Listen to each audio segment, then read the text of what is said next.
Do ano passado, além de pensar no final do ano, na quantidade de livros que eu li e nos melhores livros que eu li, eu fiz uma coisa diferente. Eu parei para pensar no que eu aprendi com os livros que eu li. E eu amei tanto fazer que nesse ano eu pensei em já ir durante o ano anotando tudo que eu ia aprendendo com os livros que eu lia. E o resultado disso foram 10 itens, 10 aprendizados que eu vou falar nesse vídeo para você, e eu separei em 2 vídeos.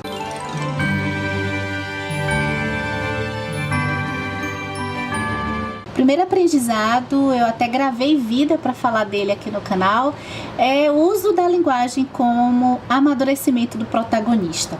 Lendo alguns livros, e isso aconteceu, a evidência ficou com Fahrenheit 451. O início do Fahrenheit 451 e até mais ou menos o terço final da história, a gente tem às vezes uma percepção de que a linguagem do Ray Bradbury, o escritor, é uma linguagem simples, é uma linguagem seca. E aí vai chegando no final, aquilo tudo muda. E uma das coisas que o grupo de leitura, que eu pude fazer a leitura desse livro, a gente discutiu, foi como o escritor, ele realmente usou a linguagem como amadurecimento do protagonista, que aqui nesse caso era o Montag. Então, mesmo sendo na terceira pessoa, a linguagem utilizada ia avançando na medida que o personagem ia descobrindo, vamos dizer assim, a verdade sobre as coisas. E isso me fez olhar certos livros de uma forma até diferente.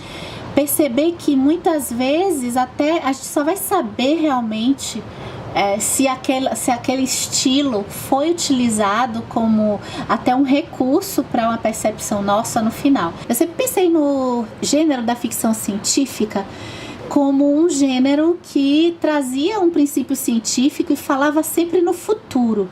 E aí, quando eu fui ler a apresentação, que é um texto da Ursula K. Le Guin, nesse livro que é A Mão Esquerda da Escuridão, assim, depois eu vi um podcast também sobre um outro livro e que falou do conceito também da Ursula K. Le Guin, a visão que ela apresenta de ficção científica explodiu a minha cabeça para algo que eu já trazia, até quando eu li o Conto da Aia, que eu falo até sempre nos vídeos, assim, que o Conto da Aia para mim não soava como distopia, gente. O Conto da Aia é descrição da realidade.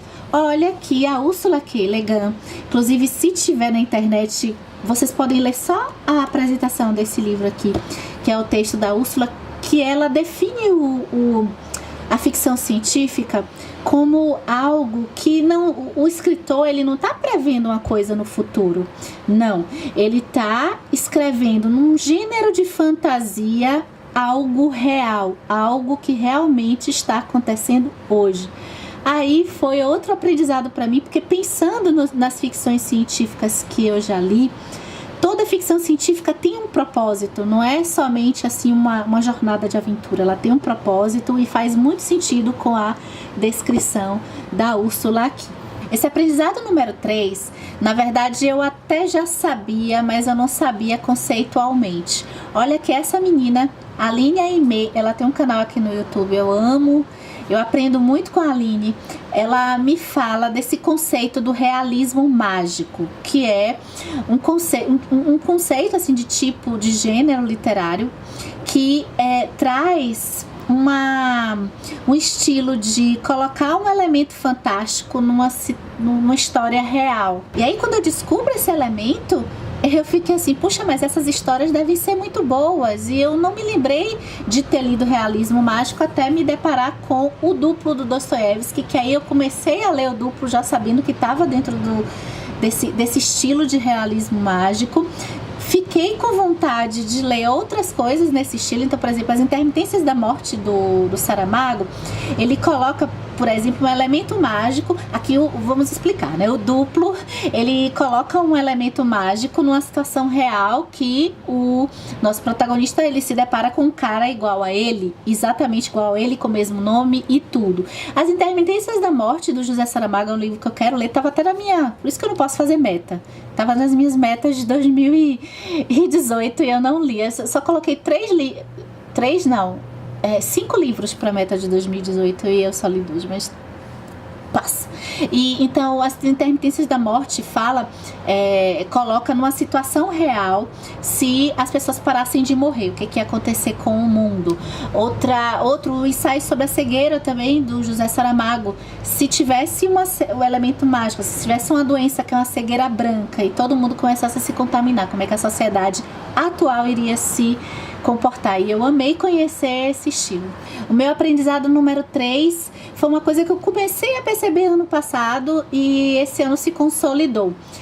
Livros que a gente precisa terminar para a gente ter uma avaliação, para a gente saber realmente o que o livro representou.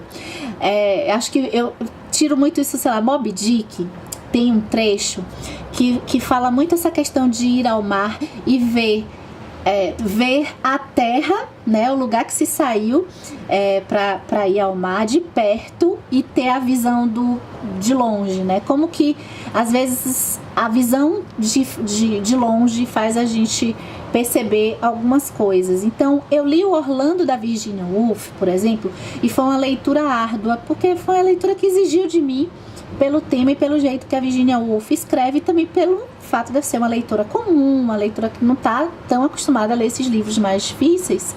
Eu amei o livro, mas foi uma leitura árdua, foi uma leitura exigente. E em momentos da história eu ficava, nossa, mas espera aí, onde é que ela quer levar? E aí depois, quando eu percebi onde é que ela queria chegar, foi sensacional. E quando o livro terminou, que eu tive um aparato assim do livro como um todo, eu falei, que mulher gênia, sensacional. Outro livro que aconteceu isso foi o Eu Receberia as Piores Notícias dos Seus Lindos Lábios, do Masao Aquino, que foi uma leitura que por alguns momentos eu ficava assim, gente, onde é que ele quer chegar? Eu tô com raiva, sabe? Dava ranço. E outros momentos foram bons e tinha um certo mistério. Eu cheguei até o final. Quando eu cheguei até o final, o livro cresceu de uma forma que aí tudo que eu fui lendo fez sentido. Esse aprendizado me fez perceber como que às vezes vale a pena a gente insistir numa leitura, ainda que ela não esteja 100% nos agradando. O aprendizado número 4 tem vídeo aqui no canal também, que eu tô falando um pouco melhor, que foi aprender a ouvir uma história. As diferenças de ouvir uma história e ler uma história. Esse, como tem vídeo, eu vou deixar o link caso vocês tenham interesse. Então foi uma experiência nova em ouvir um livro, como que a história ouvida ficava na minha imaginação e como que a história lida fica na minha imaginação. Tem mais 5 aprendizados que eu vou deixar para falar no vídeo mais adiante, e eu deixo aqui a pergunta para a gente conversar. Me conta o que vocês aprenderam esse ano com as leituras que vocês fizeram.